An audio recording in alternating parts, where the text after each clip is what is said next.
Siapa yang membaca sebanyak 10 kali, tuan-tuan tengok kelebihan dia.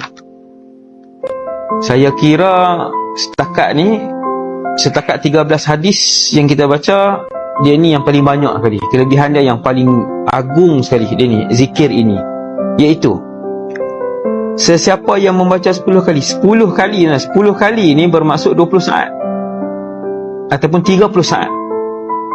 Kita kata 30 saat lah 10 kali ni. Nescaya Allah tulis baginya setiap kali 10 kebaikan. Seolah-olah dia buat 10 kebaikan. Satu la ilaha illallah sampai wa huwa ala kulli syai'in qadir, seolah-olah 10 kebaikan.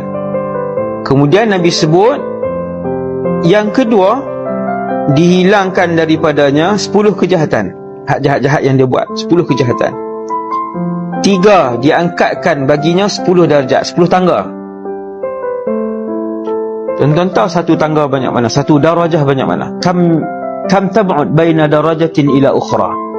Tuan-tuan tahu tak, daripada satu darajah, maqam ataupun darajah ni dengan di antara satu manusia dengan manusia lain, kalau berbeza 3 darajah, Nabi kata satu darjah seperti mana kedudukan seorang yang berada di bumi, dan satu lagi dia duduk di langit yang pertama. Itu beza jauh dia, satu darjah.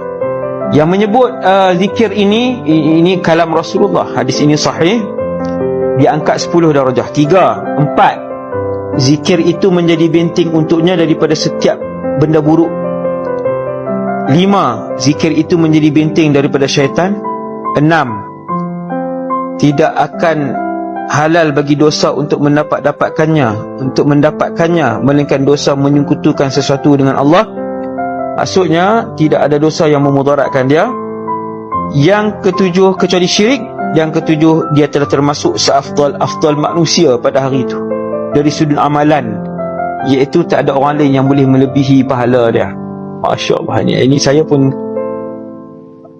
siapa faham bahasa Arab, Nabi sebut wa kana min afdalin nasi amalan, wa kana min afdalin nasi amalan, maksudnya besar, dia punya ganjaran dia sangat besar.